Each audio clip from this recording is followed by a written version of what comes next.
Hello and welcome to another episode of the Cleveland Sports Bros podcast. I'm Matt alongside my brother Nick. Nick, how's it going today? Good. Ready to talk about some Browns and Guardians? Yeah, definitely. So we'll jump right in it. We'll give a quick Browns recap. As most of you, if not all, know by now, it did not go as hoped. Dallas winning the game 33-17. The Browns just looked not great across the board, and it's tough to blame one person or one position group or anything like that. For the most part, just it looks sloppy, um, and Dallas by far just outperformed them on probably every metric and just about every level. So Nick, do you want to provide a quick recap of what we saw?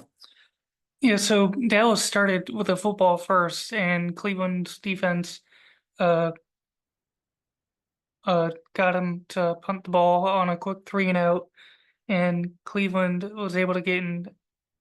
offense was able to get in field goal range for Dustin Hopkins, who made it a 3-0 Browns lead, and at that point, mid first quarter was looking uh pretty promising, and then just from that moment on, offense, defense, special teams, you know, it, it just got out of hand, and Dallas was able to score 17 unanswered before the Browns scored again, and it was not really a close contest at all.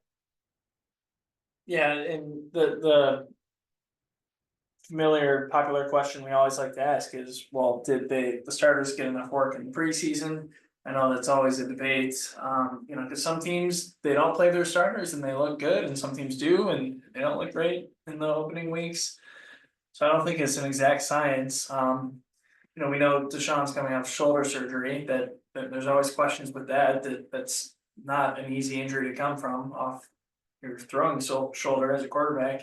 And he made some good throws, as well. And so part of me just wants to be on to Jacksonville, but at the same time, there's concerns that we saw from the game, from players across the board, but we're still, I think, missing two of our starting tackles. I haven't heard if they're going to be back, Jed Wills or Jack Conklin yet.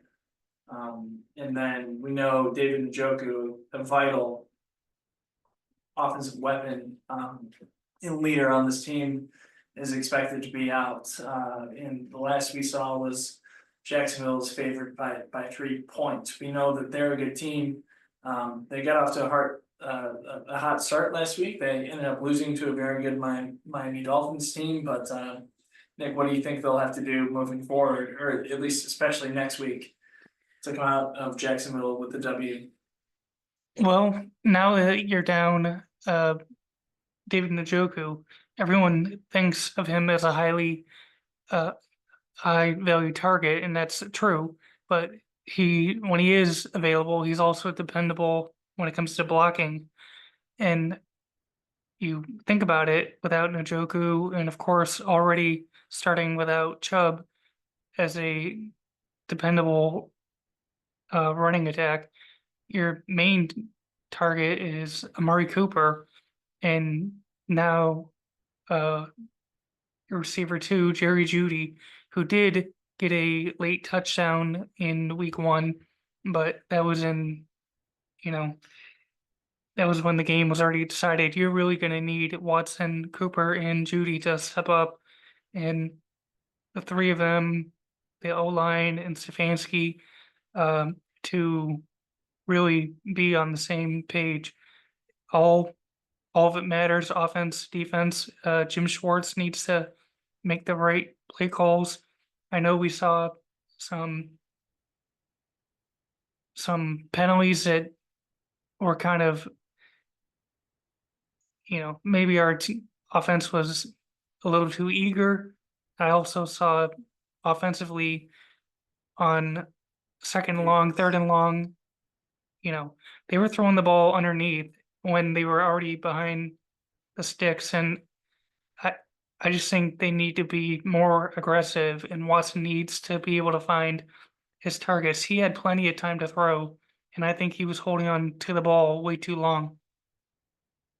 Yeah, it's tough to tell sometimes on the TV broadcast, but, and so I like to think our receivers were getting open, but I haven't looked at all 22 or anything, but what I do know is, and I have confidence that Kevin Stefanski can readjust and look at the tape, and I know sometimes you hear that and you might get a little bit annoyed.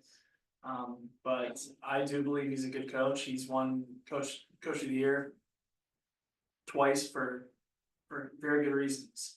And he's done well with injured quarterbacks. He's done well with rotating, quarterbacks in and out due to other injuries and stuff like that. So I think they're capable of adjusting, but they just have to go out and do it. We know they're talented, but they're not gonna have to. They can't turn the ball over, and they can't give up big plays. I know it sounds simple, or easier said than done, but if you eliminate those things, you can win this game on Sunday. And one more point I'd like to make before we move on to the Guardians. Myles Garrett, I believe he had one strip sack, but the Browns did not recover the football. And after that, I didn't see much from him or the defense bringing pressure to Dak. And, a lot of fans, whether you're a Browns fan or even I recall in the offseason, Cowboys fan, when they re-signed Elliott, they were unsure that he would be able to provide for them, and he looked pretty fresh, and the Browns had a tough time stopping Dak or Elliott. So we'll see what happens in week 2. It's a road game. It's our first AFC matchup. So the bright side I look at, it was an NFC team that we lost to. So we'll see how they bounce back. Yeah, I agree, and we're looking forward to hopefully bringing you a report on a win, as opposed to today's topic. But yeah, let's move to a more positive subject. The Cleveland Guardians last night in Chicago had a great start by their young pitcher Joey Cantillo. Nick, you want to tell us a little bit more about that? So Cantillo, he had made 3 prior starts, and all 3 he had allowed 2 home runs. So I was pretty nervous about him taking the mound, even though it was against the last place Chicago White Sox. But he was phenomenal on the mound. He had set down 20 consecutive batters. He had a perfect game for 6 2/3 innings, and uh, he was unable to complete the perfect game. Chicago did get a hit, but he finished the 7th inning. And the Guardians took the win 5-3.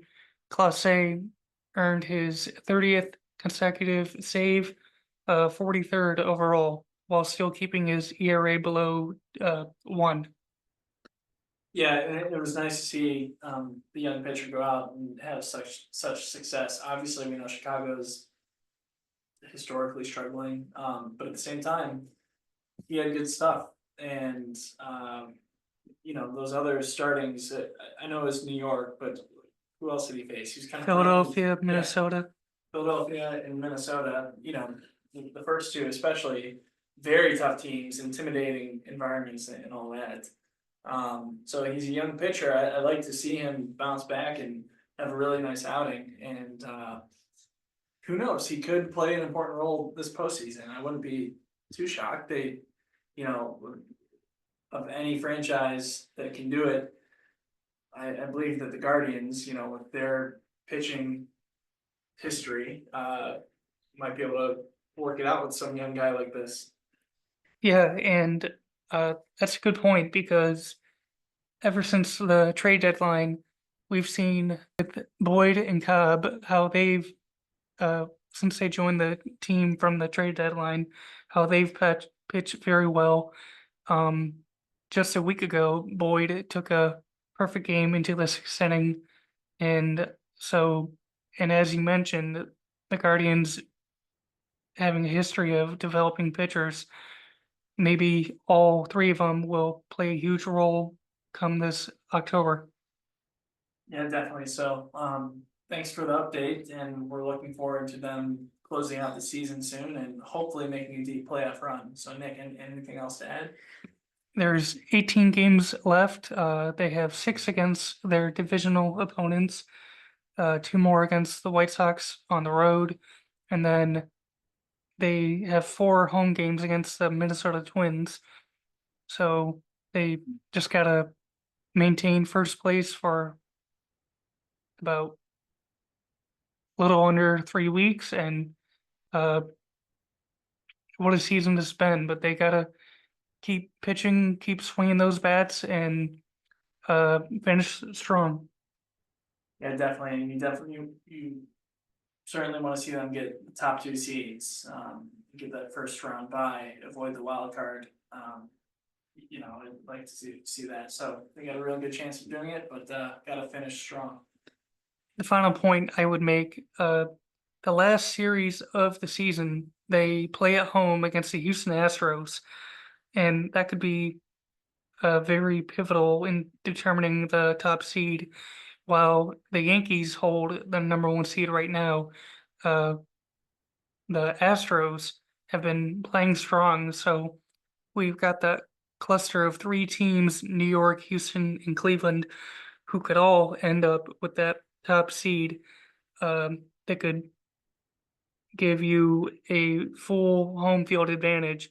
But as long as Cleveland is either 1 or 2, that would be a very uh, exciting finish to the season if they could just avoid the wild card.